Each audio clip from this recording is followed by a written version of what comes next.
Haleluya, haleluya. Shalom semuanya. Puji Tuhan, kita dapat beribadah kembali pada sore hari ini, termasuk dengan jemaat Hope yang ada di rumah. Oke, kita akan membaca firman Tuhan yang terambil dari surat 2 Korintus pasal yang kedua, ayat 12 sampai 17. 2 Korintus 2 ayat 12 sampai 17. Oke, kita baca bergantian ya. Beberapa ayat ini kita baca bergantian. Sudah ketemu?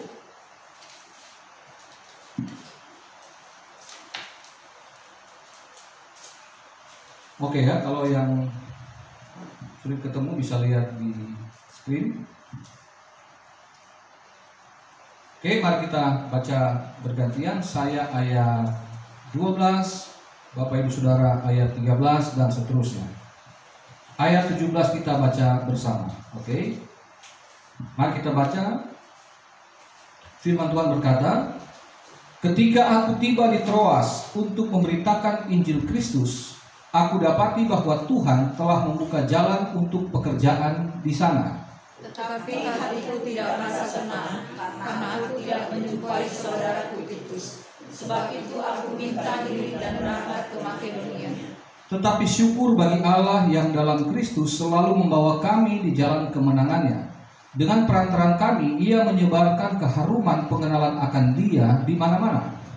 Sebab bagi Allah kami adalah bau yang harum dari Kristus di tengah-tengah mereka yang diselamatkan dan di antara mereka yang binasa.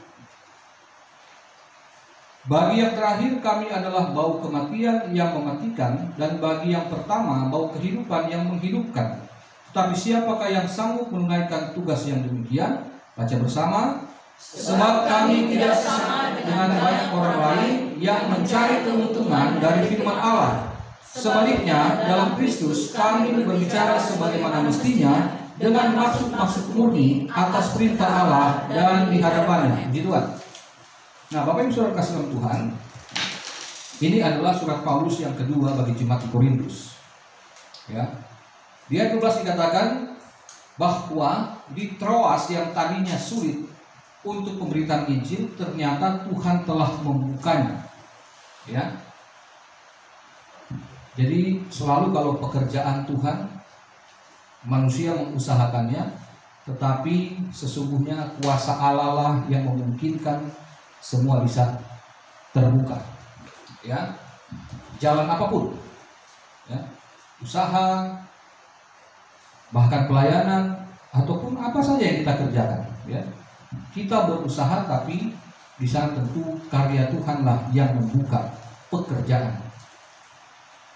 Di ayat 13 dia katakan, meskipun ia bersuka cita karena pekerjaan Tuhan di Troas, pemberitaan Injil Troas itu berhasil, tetapi ia ada kendala dalam hati ketika anak rohaninya, ya, seorang gembala muda yang namanya Titus, tidak dia jumpai.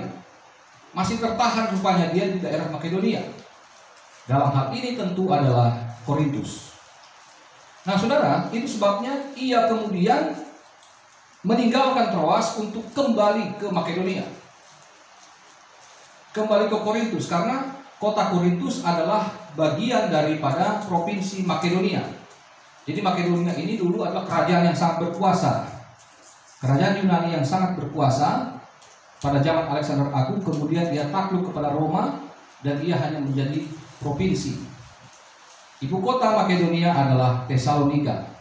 Di sana ada kota Filipi, ada kota Korintus termasuk di dalamnya. Nah, Paulus kembali ke Korintus karena ada masalah. Surat yang pertama belum cukup, disusul dengan surat yang kedua.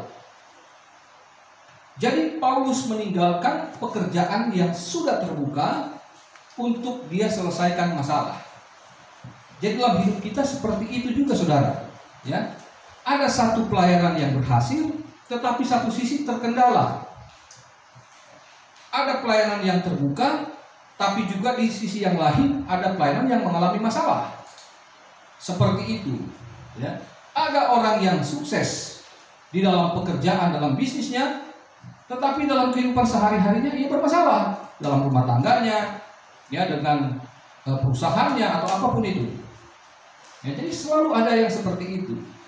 Nah, pekerjaan yang berhasil Paulus anggap oke, ini bisa dihandle, tetapi yang di Makedonia harus ia selesaikan sendiri. Maka ia datang. Nah, kemudian kita masuk ayat 14. Tetapi dia bersyukur, dikatakan bahwa dalam Kristus selalu membawa kami di jalan kemenangannya. Ini menunjuk kepada kebiasaan di kerajaan Roma pada waktu itu, bahwa kalau kerajaan Roma mampu menaklukkan daerah-daerah atau meredam pemberontakan di beberapa daerah wilayah Roma, maka kemenangan itu harus dirayakan.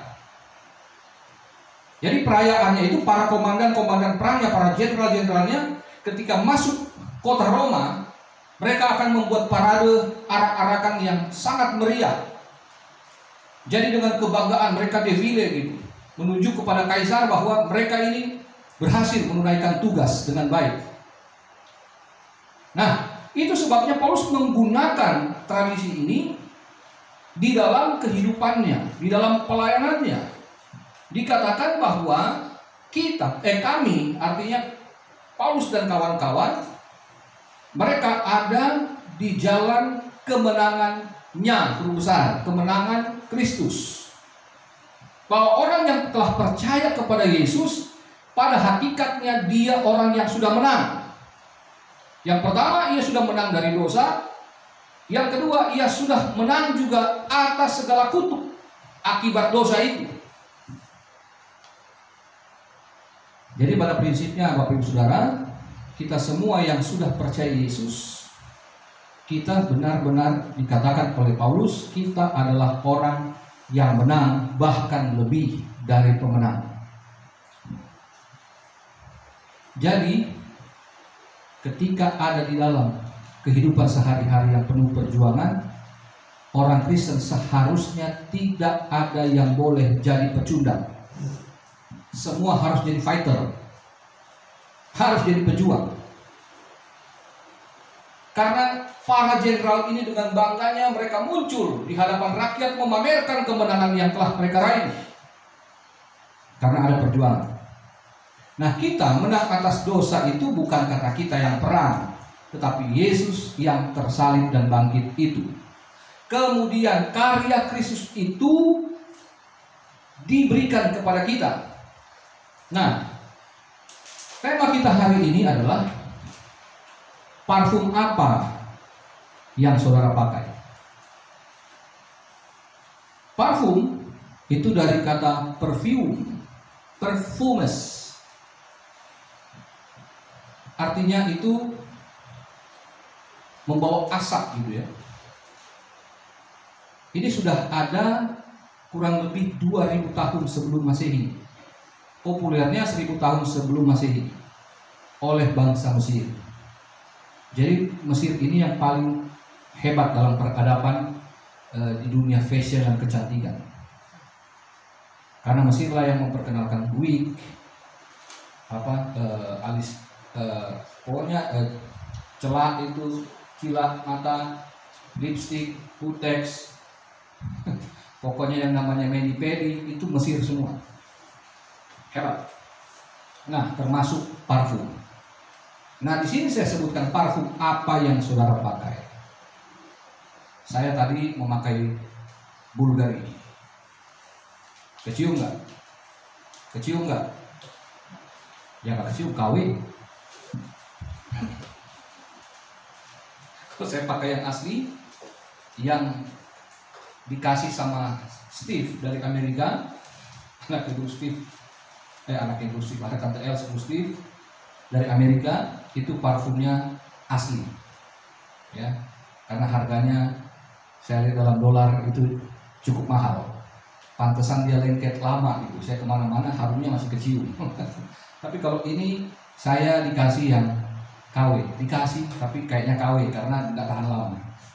Tapi ya dikasih ya terima aja gitu kan. Nah, kita biasa pakai parfum itu bukan untuk diri kita.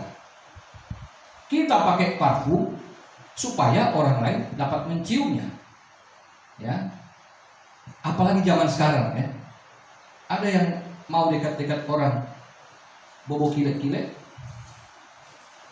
Zaman sekarang ya, kalau zaman dulu maklum, sekarang kan susah. Orang senangnya kalau dekat, wah ada harum-harumnya. Minimal kalau dia nggak punya parfum, ya pakai molto parfum. Ya kemejanya atau bajunya dicuci pakai molto yang ada parfumnya, atau paling tidak dia semprot spray sebelum setrika, itu ada parfum juga supaya wangi-wangi gitu kan. Nah itu artinya kita senang kalau orang dapat mencium aroma yang wangi dari tubuh kita. Orang parfum sedang mana ini? Pakai parfum apa? Beli di mana? Kan gitu. Kalau orang biasa pakai parfum, itu biasa dia pekat. Ya. Dulu saya suka pakai parfum asli waktu belum menikah. Belinya mahal memang, karena asli, ori. Tapi setelah menikah, apalagi jadi pendeta, ya harus pikir-pikir. Ya syukur-syukur ada yang kasih, ada yang ori, ada yang KW. Puji Tuhan, terima saja. Yang penting ada harum-harum. Nah, Paulus berkata di sini bahwa kita yang berjalan di dalam jalan kemenangannya Kristus akan memancarkan aroma parfum yang dikatakan di ayat 15, ayat 14 bagian B, dengan perantaraan kami ia menyebarkan keharuman pengenalan akan Dia di mana-mana. Ini dia berbicara kepada jemaat Korintus yang sudah mengenal Kristus, sudah Kristen ini. Karena surat kepada jemaat, jadi bukan yang bukan Kristen. Ini kepada orang Kristen yang ada di Korintus yang kebanyakan pakai kemampuan atau pengetahuan akal budi.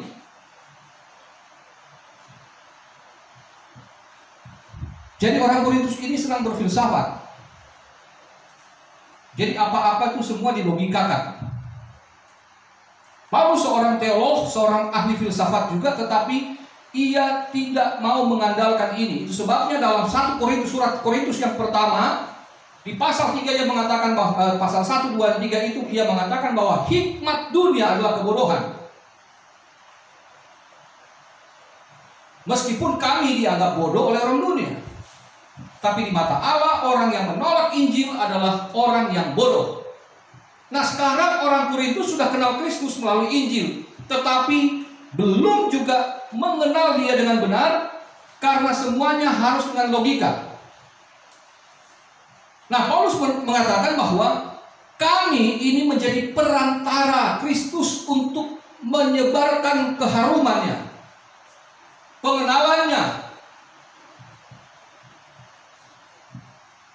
Sebab bagi kami, ayat 15, sebab bagi Allah kami adalah bau yang harum dari Kristus di tengah-tengah mereka yang diselamatkan dan di antara mereka yang binasa.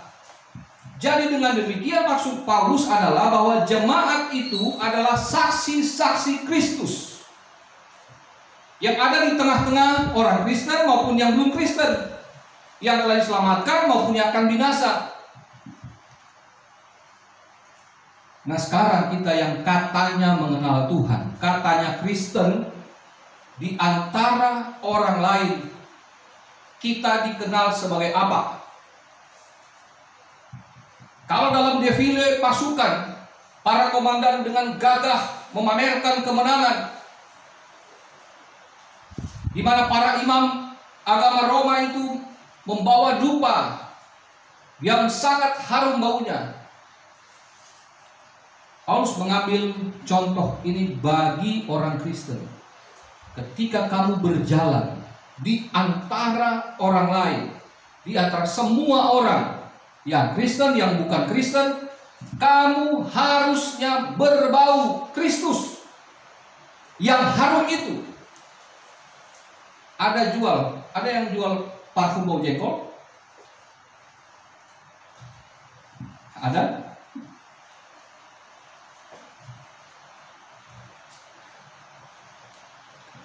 Durian aja bagi saya itu harum, tapi bagi orang bule itu bau yang sangat menyengat dan bikin pusing. Tapi saya ditaruh 10 durian, bukannya pusing karena baunya, tapi karena kolesterol naik. Kalau 10 biji taruh situ. Itu sebabnya Paulus berkata ayat 16, bagi yang terakhir, bagi yang akan binasa, kami adalah bau kematian yang mematikan. Bagi para tawanan perang, para budak, orang-orang yang ditaklukkan bangsa Roma, maka dupa yang dikebas-kebaskan oleh atau diayun-ayunkan oleh imam Romawi itu berbau kematian. Artinya nasib mereka nanti bisa dihukum mati atau paling mujur kalau hanya dijadikan budak. Jadi aroma yang ketika orang bertepuk tangan, ketika rakyat bertepuk tangan, kaisar berdiri dengan bangga, maka bagi para tahanan, bagi para taklukan, ini sebuah bau kematian. Ngeri, apalagi kalau kaisar sampai kode, itu batukku mati semua. Bahaya. Bagi yang akan binasa, kehidupan orang Kristen itu dikatakan berbau busuk. Artinya kehidupan Kristus yang kita resapi dan kita praktekkan itu nggak cocok bagi orang yang mau hidup secara duniawi. Contoh, ya kan? Orang dunia berkata kan nggak apa-apalah. Kalau bisnis itu biasa lah, nggak selalu harus lurus, ada bengkok-bengkoknya. Itulah seni bisnis gitu. Bohong-bohong ini bolehlah, tipu-tipu dikit bolehlah, biasalah itu dalam dunia bisnis. Di dalam dunia hukum juga begitu. Ya, ketika beracara di pengadilan, ya biasalah itu. Kalau suap penyuap itu biasa. Di jalan ketika ada pelanggaran lalu lintas, maka hal yang biasa ketika disogok supaya nggak ke pengadilan untuk ambil STNK yang ditilang, itu biasa.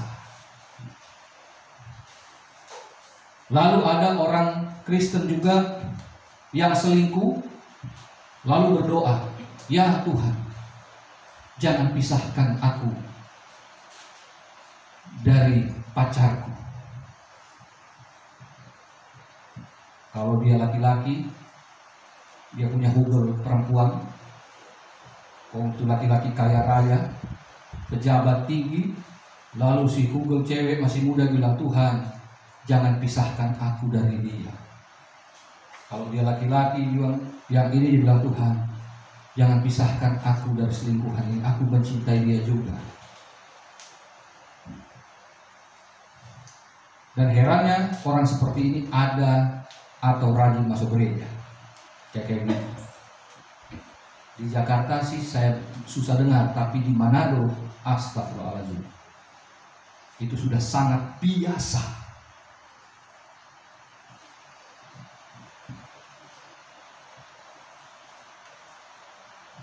Saya ketika melayani seorang itu diajak-ajak untuk nyerempet. Saya bilang no. Dia goda saya blokir.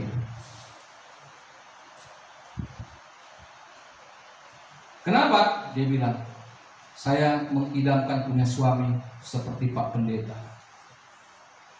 Maksud lo? Kok pengen banget dengan Pak Pendeta? Kok pengen ketemu berdua? Blokir aja, selesai urusan.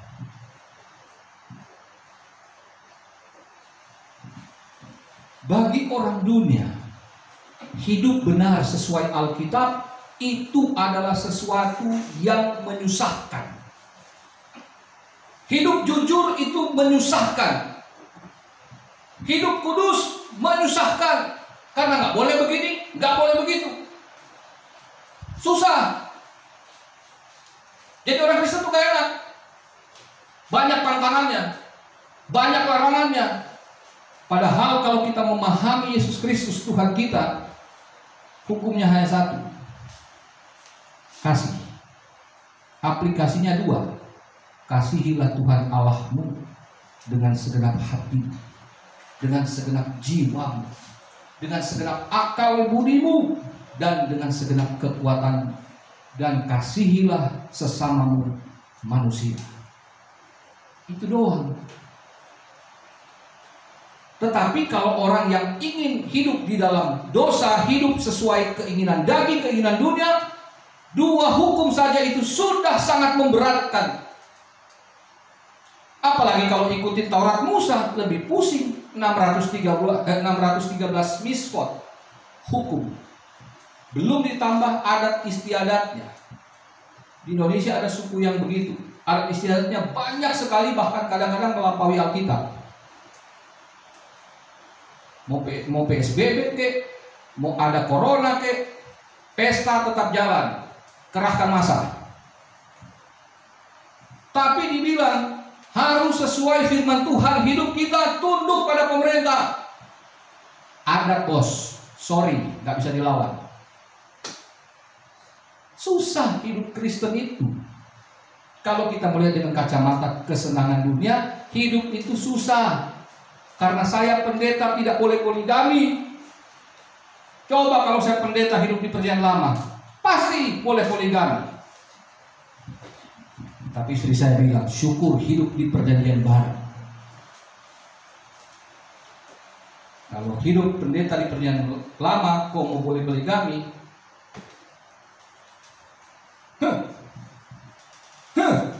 Jadi saya cuma bilang begitu, kode. Kalau yang paham, syukurlah. Kalau nggak begini, syukur cuma begini. Enak mana, monogami atau poligami? Secara daging pasti enak poligami. Iya. Tapi hidup dalam Kristus, monogami adalah yang benar dan yang terbaik. Seperti itu. Tetapi bagi yang dikatakan yang pertama, artinya yang telah diselamatkan, yang telah mengenal Kristus, maka dikatakan bau kehidupan yang menghidupkan. Susahnya sebentar, gak enaknya sebentar, tetapi kita akan menikmati anugerah dan berkat Tuhan itu untuk jangka panjang. Ketika kita mau hidup benar di hadapan Tuhan, kita mau hidup lurus di hadapan Tuhan. Ya, pekerjaannya sih ini kayaknya kalau bengkok-bengkok, jangka pendeknya ini, waduh, kepentingan saya, kebutuhan saya itu akan terpenuhi sekarang. Tetapi nggak pikir untuk jangka panjangnya itu, bahwa tidak ada sesuatu perbuatan yang salah yang akan Tuhan biarkan. Belum terasa sekarang, tapi ke depannya dia akan menuai. Karena tidak mungkin yang ditabur tidak akan dituai. Menabur kejahatan akan menuai kejahatan. Siapa menabur angin pasti menabur dan menuai bukan angin, puting beliung. Jadi jangan pikir jangka pendek, oh nggak apa-apa lah, yang penting terpenuhi. Aduh, di belakang masalah nggak akan sanggup untuk ditanggung. Mendingan sekarang, karena Tuhan bilang penderitaan yang sekarang pasti bisa ditanggung, karena Tuhan tidak pernah memberi pencobaan yang melampaui. Tuhan tidak izinkan. Pencobaan sebenarnya ujian, ujian yang melebihi kekuatan. Artinya sekarang nggak enak dan susah, tapi pasti bisa kita tanggung. Dibanding kita melawan Tuhan hari ini, kedepannya susah kita tanggung, nggak mampu kita.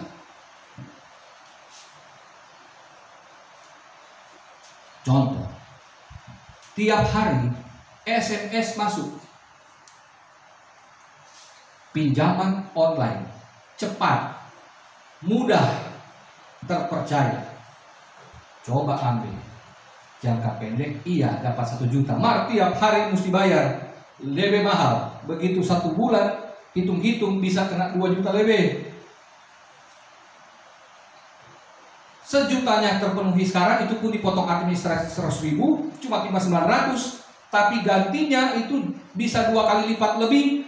Plus kalau terlambat dimaki-maki sama operator, diancam-ancam dan segala macam, sehingga ada yang bunuh diri. Nah, kita orang Kristen dikatakan berjalanlah sesuai dengan firman Tuhan. Sebagaimana kita kenal Kristus hidup di dalam Injil, marilah kita tiru Dia. Hidup apa adanya. Yang bikin susah itu kan karena kita mau hidup dengan banyak apa-apanya. Punya handphone Cina sudah bagus, toh fungsinya sama saja. Saya bisa melihat seluruh dunia dengan Android dari HP Cina saya. Kenapa saya tidak puas dan harus memaksakan diri untuk memiliki iPhone yang harganya bisa 5-6 kali lipat dari handphone Cina saya? Nah, hal-hal seperti ini yang seringkali akhirnya membuat susah di kemudian hari. Kalau saya punya motor Vario, saya sudah bersyukur. Kenapa saya harus memimpikan untuk punya motor Harley Davidson?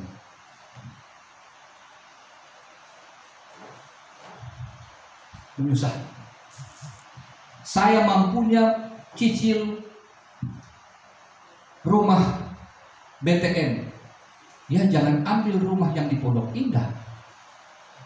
Gak sanggup bayarnya, cuma karena gengsi. Nah, hidup Kristen itu yang terpenting adalah bagaimana kita menyaksikan kasih Tuhan, bagaimana kita menyaksikan kebenaran Tuhan, bagaimana kita mempraktekkan hidup apa adanya, tetapi itu pasti membahagiakan. Karena ada banyak orang yang sekarang ini kan digoda untuk hidup seperti jet set, hidup ala sultan katanya, ya, dipamer-pamerin segala macam, ternyata bukan punya dia, endorse punya, sponsor semua.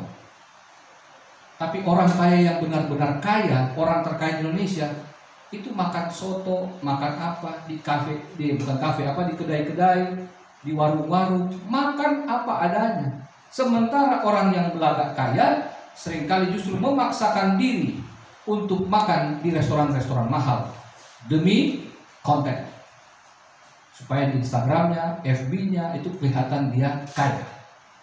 Kalau orang yang benar-benar kaya, kepergok makan lumpia di warung, itu orang terkaya Indonesia. Kalau yang belagak kaya, pencitraan, orang yang kaya betul-betul menunjukkan keapa-adaannya. Yesus Kristus dikatakan Tuhan, Raja dari segala raja, jadi manusia yang paling hina untuk menunjukkan bahwa hidup manusia itu apa adanya aja. Gak usah munafik, gak usah belagak hebat. Orang Korintus selalu belagak hebat. Paulus bilang itu bau busuk. Kamu sudah Kristen harusnya mencerminkan Kristus. Di saat-saat seperti sekarang ini juga, hiduplah betul-betul jadi saksi. Jadi saya kasih yang praktis-praktis saja ya. Kalau sebelum corona kan saya kasih plan ini mendalam-dalam banget ya. Susah pelajaran-pelajaran yang mendalam, eksegesis bahasa asli dan sebagainya. Sekarang enggak, corona menyesuaikan. Kayak saya, tepok-tepok jidat. 2 orang bersaudara tetapi berbeda agama. Kakak adik berbeda agama. Tetapi yang Kristen plus punya latar belakang sekolah Alkitab justru jadi batu sandungan bagi yang non-Kristen. Cari perkara terus, cari ribut terus. Sampai akhirnya yang non-Kristen ini marah dan akhirnya memaki-maki dan mengutuki si orang Kristen, bahkan hamba Tuhan. Sudah situasi susah kayak gini, cari masalah dengan orang. Harusnya dalam situasi seperti sekarang, marilah kita baik dengan perkataan, dengan tindakan-tindakan kita, itu justru menjadi berkat bagi orang, bukan jadi batu sandungan. Cari teman, bukan cari lawan. Paulus berkata, sebab kami tidak sama dengan banyak orang lain yang mencari keuntungan dari firman Allah. Sekarang dia beralih ke dirinya sebagai hamba Tuhan. Baik jemaat, baik hamba Tuhan tidak boleh sama dengan banyak orang lain yang salah di dalam mempraktekkan firman. Kristen tapi hidupnya nggak seperti Kristen. Ya. Di sini dikatakan tidak mencari keuntungan dari firman Allah. Sebaliknya dalam Kristus kami berbicara sebagaimana mestinya dengan maksud-maksud murni atas perintah Allah dan di hadapannya. Kemarin saya melihat Instagram seorang hamba Tuhan, seorang pendeta anak-anak muda, pelayanan anak muda, terkenal. Dan di Instagram followersnya itu ratusan ribu. Tapi bikin statementnya akhirnya bikin ricuh. Kenapa statementnya? Saya rindu untuk pergi untuk dugem. Kalau dugem yang penting nggak minum, yang penting nggak mabok, nggak apa-apa. Wah, diprotes habis-habisan. Jadi lu legalin anak muda ke ini, ya kan nggak apa-apa, kita kan nggak mabok. Tapi kan spiritnya di dugem itu apa? Di diskotik itu apa? Saya bertahun-tahun berkecimpung di dunia diskotik. Sebelum bertobat, tiap malam 6 diskotik saya harus masuk. Saya tahu persis situasi di sana, suasana di sana. Mau alasan menginjil, pret. Harus bilang alasannya harus murni, bos. Jangan demi reputasi supaya keren. Jangan berkompromi.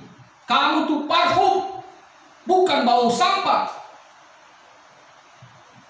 Justru sudah keluar dari dunia gelap, bawa orang yang dari gelap untuk ikut terang. Ya, saya masuk ke dalam supaya ambil, mana bisa. Saya ini pengalaman berkali-kali orang injili saya tolak. Saya lagi mabok didoain. Lu ngapain? Gua lagi tripping, lu doain gua. Teman-teman kampus saya lagi nyuntik. Bertobat. Bro, bertobat bro. Tuhan sudah mau datang. Bro ngomong apa sih? Orang lagi di dalam dunia gelap begitu, diinjilin. Tunggu dia keluar dari diskotik, injilin. Bukan masuk ke diskotik. Ya. Ini salah kaprah ini. Jadi dengan demikian anak Kristen gak apa-apa. Ngumpul di diskotik, itu yang penting gak mabok. Bukan masalah maboknya. Suasananya itu. Lagunya lagu rohani bukan? Bukan. Terus ngapain sih? Lagu-lagu diskotik itu semua disetting untuk orang mabok.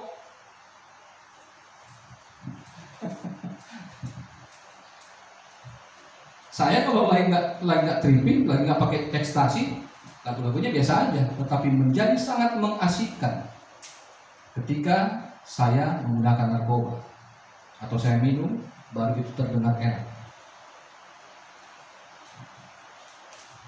Dan kasih dalam Tuhan dalam hidup kita juga saat hari begini. Dalam masa-masa yang sukar, jangan berkompromi dengan dunia. Percaya kepada Tuhan. Justru kita akan jadi saksi. Ini masa yang sukar, sulit. Saudara, saya memberitakan firman Allah setiap hari di platform YouTube, TikTok, Instagram, Facebook. Gak ada motivasi lain. Saya hanya ingin memberitakan firman. Apakah saya mengalami kesusahan? Ya. Semakin banyak penontonnya, semakin siap untuk ejekan, semakin siap penghinaan dan sebagainya. Harus siap. Karena motivasinya bukan untuk uang atau ketenaran. Untuk kebutuhan. Loh, saya tiap hari bikin firman, saya belajar tiap hari. Gak ketemu orang, apalagi terima persembahan, gak ada. Iya kan? Tetapi karena motivasi saya murni, segala kebutuhan saya dan keluarga senantiasa Allah penuhi, Allah cukupkan. Tiap minggu sudah mulai pikir, Tuhan, ongkos untuk hari Minggu. Minggu lalu kami gak punya uang. Hari Jumat dipanggil oleh pimpinan. Ada berkat bantuan. Makanya hari Minggu lebih sejahtera saya. Sekarang doa untuk anak-anak saya sekolah Katolik belum bayar 3 bulan, 2 anak.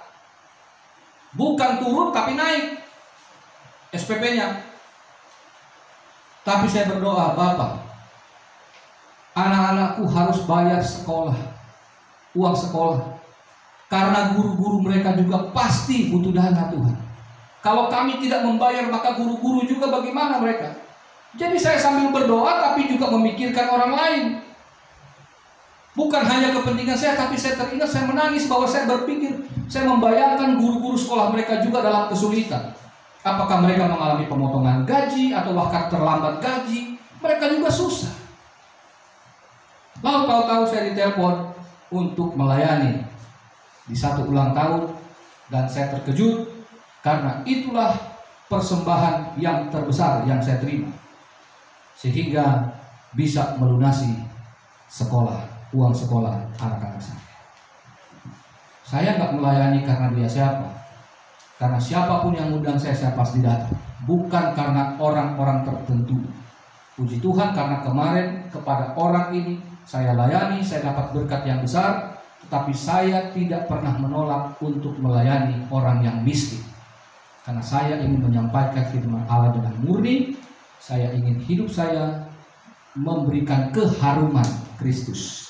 Bukan saya hanya khotbahin, tapi saya juga praktekkan apa itu kasih Tuhan. Mari saudara, saat-saat seperti ini, kesempatan kita mempraktekkan kasih kepada sesama kita. Pancarkan bau harum Kristus kepada mereka yang sudah diselamatkan maupun yang belum diselamatkan. Tuhan Yesus memberkati kita semua. Kita akan masuk dalam perjalanan Tuhan.